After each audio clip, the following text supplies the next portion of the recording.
Hey YouTube, today we want to do a quick unboxing and initial setup of this 4-channel wireless security camera network video recording kit. So let's get to it. So let's take a look at what comes inside the box.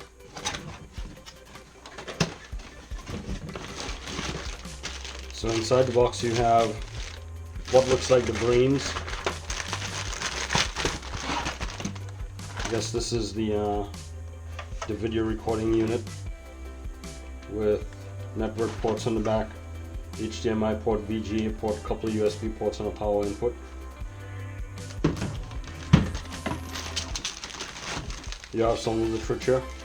Looks like this is the setup instructions. We have 4 of these, and I'm guessing these would be the cameras.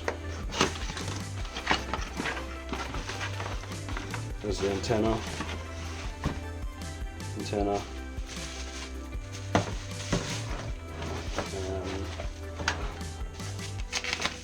here's the camera. The brand is OOSSXX. Never heard of it, but we'll see how it works. And this is supposed to be night vision as well. So we have 4 of these.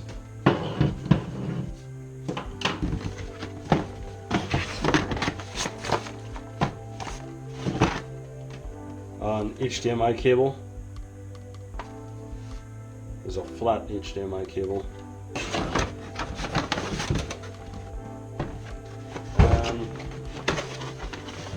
a box with a mouse, Ethernet cable,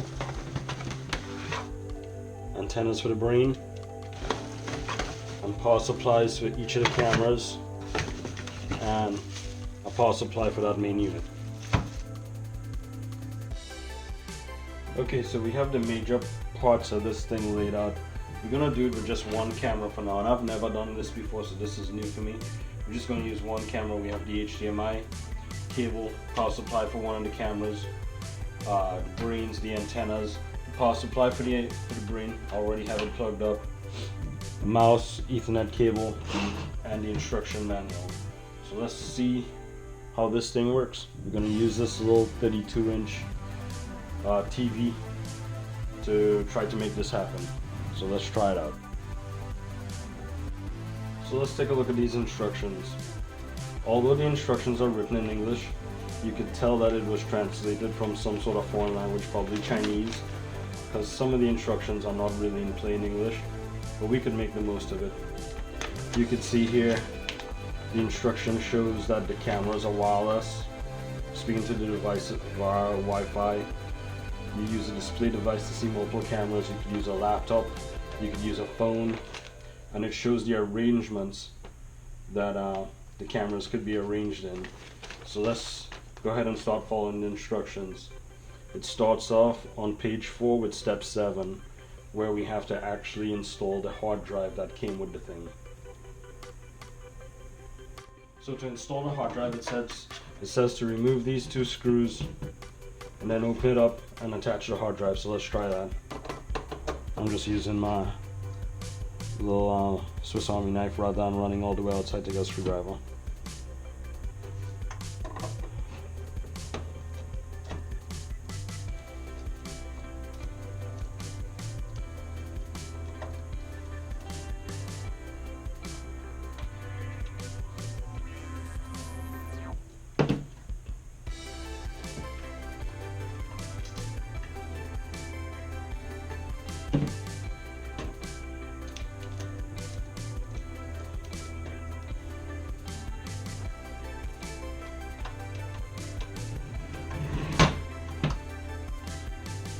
Screws off. Let's just remove the back of this thing.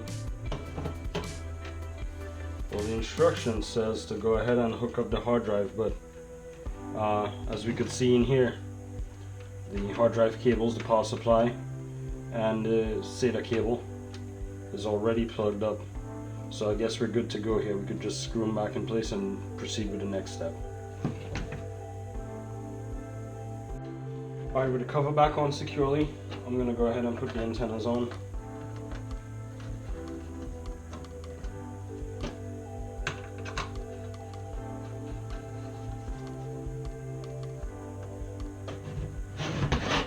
plug up the HDMI cable. Here's the power for that thing. I'm going to fold it on the table.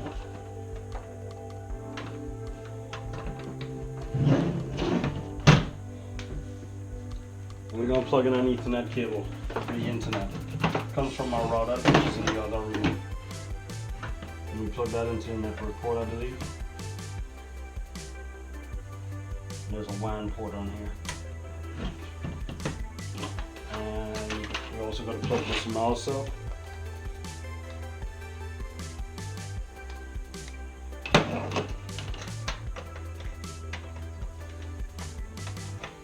And let's fire it up and see what happens. There we go, it's turning on. Let's turn the TV on.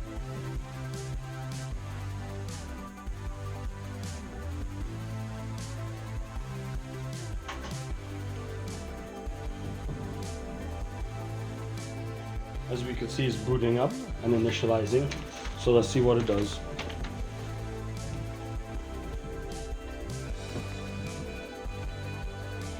Okay, so maybe you can see the screen now. The screen says there's a username and password.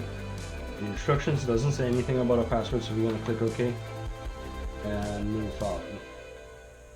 So it says here on the instructions, right click the mouse on the main interface and then click video management to go into video management interface. Doesn't say anything about this QR code here. So I'm going to move past the QR code. There's a thing here to enable boot wizard, which I'm going to check, so next time I boot it up it might go into this wizard. And now it's asking you to set time zone and date and time and all that. So the time zone is Eastern. And the date is, today's date is 10/23 or 12/23. And I'm going to set the time and all the years, dates and all that. So with the time, date, time zone, I have it set to sync time, probably with internet timekeeping. I'm going to click next. It says the network is healthy. Give me an IP address. I'm going to tell the network. Network is set to auto config, so we're going to click next. And it tells me the model of the hard drive, the status it is formatted. So we're going to click done. And now it's asking for the cameras. So let's see what else the instruction has to say.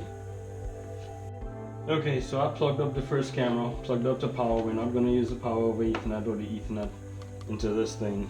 So the instructions say right click the mouse on main interface and then go into video management to manage a video. So here we go. We have 1, 2, 3, 4 cameras and they all say they're disconnected. So now after a few moments, then all of a sudden the camera connects. And now of course we're only doing one camera right now, but you can see on the monitor, pretty nice video. So I guess that's about it. The camera is connected.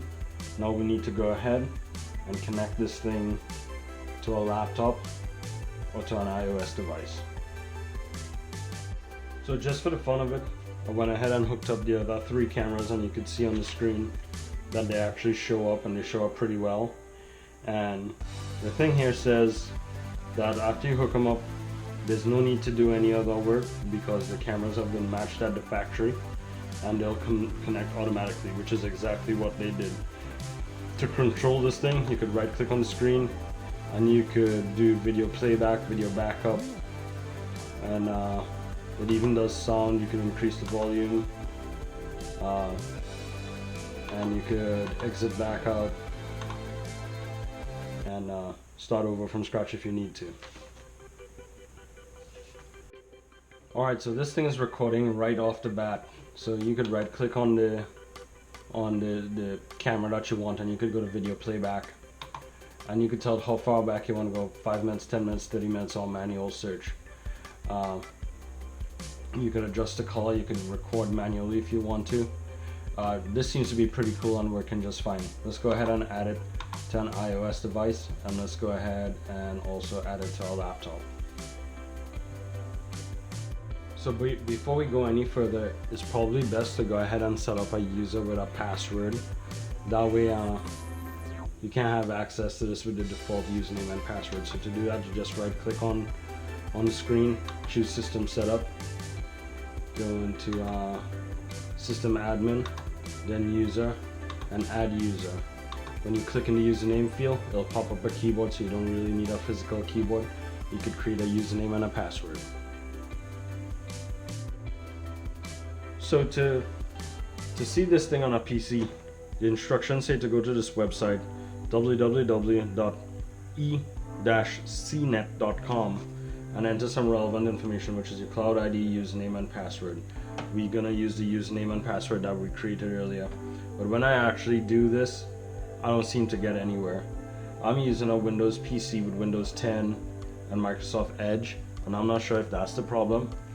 But I'm gonna work through this and maybe post something later on and see if I could get it to work.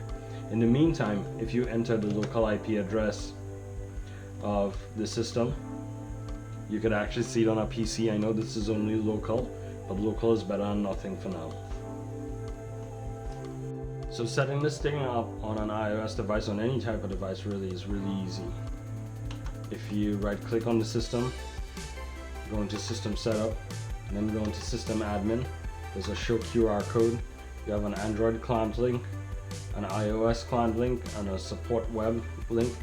I'm using an iPhone, so if you click on the iOS link, scan this QR code, it takes you right to the app. Download the app. If you enter your cloud ID, the username and password you created, boom, all of a sudden you get the same controls on your iPhone, and it works really well. I did it and I could see everything even on 3G, so that seems to work really well.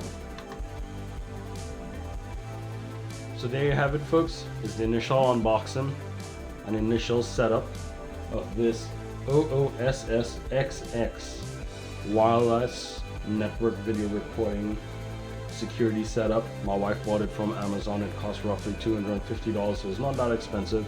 Seems to work really good. We're gonna check it out. We're gonna hook it up outside and see how it goes. If you like this video, please subscribe, and see you on the next one.